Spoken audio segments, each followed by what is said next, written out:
കഴിഞ്ഞ ദിവസം ഇറാൻ ഇസ്രയേലിന് നേർക്ക് നടത്തിയ ആക്രമണം അതിൽ വലിയ രീതിയിൽ തന്നെ ഇസ്രയേലിനെ അത് ബാധിച്ചിട്ടുണ്ട് എന്നുള്ളത് തന്നെയാണ് പുറത്തു വരുന്ന വിവരം. വ്യോമത്താവളം അടക്കം ഇസ്രയേലിന് കേടുപാടുകൾ സംഭവിച്ചിട്ടുണ്ട്. അതായത് ഇസ്രയേലിൻ്റെ പ്രധാനപ്പെട്ട കേന്ദ്രങ്ങൾക്ക് ലക്ഷ്യമാക്കി തന്നെയാണ് ഇറാൻ ആക്രമണം നടന്നത്. വലിയ നാശനഷ്ടങ്ങൾ ഉണ്ടായിട്ടില്ല എന്ന് ഇസ്രയേൽ പറയുമ്പോൾ തന്നെയും ഇത് ഇസ്രയേലിന് ഒരു വലിയ തിരിച്ചടിക്കുള്ള അവസരമൊരുക്കുകയാണ്.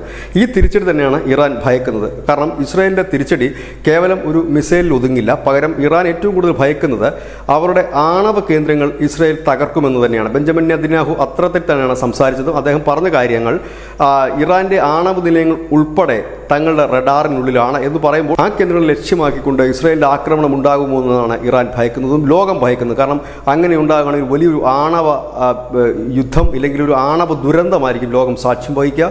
ഏതായാലും ഇറാൻ വലിയ ഭീതിയിൽ തന്നെയാണ്. അല്ലെങ്കിൽ ഇറാനിലെ ഭരണകൂടം മാത്രമല്ല ജനങ്ങളും വലിയ ഭീതിയിലാണ്. കാരണം ഇസ്രയേലിൻ്റെ തിരിച്ചടി കേവലം മിസൈലുകളിൽ ഒതുങ്ങില്ല, അത് തന്ത്രപ്രധാനമായ ഭാഗങ്ങളിലായിരിക്കും ആ തിരിച്ചടി ഉണ്ടാകുക. അങ്ങനെയെങ്കിൽ അത് ഏറ്റവും കൂടുതൽ ആക്രമിക്കപ്പെടുക ഇറാൻ്റെ ആണവ കേന്ദ്രങ്ങളിൽ തന്നെയായിരിക്കും. കാരണം കുറേ നാളുകളായി തന്നെ ഇസ്രയേൽ ഇറാൻ്റെ ആണവ നിലയങ്ങൾക്ക് നേരെ ഇതിനു മുൻപും ആക്രമണങ്ങൾ നടത്തിയിട്ടുള്ളതാണ്. അതുകൊണ്ട് തന്നെയാണ് ഇറാൻ ഏറ്റവും കൂടുതൽ ഭയക്കുന്നത്. ന്യൂസ് ഡെസ്ക് ന്യൂസിൻ്റെ മലയാളം.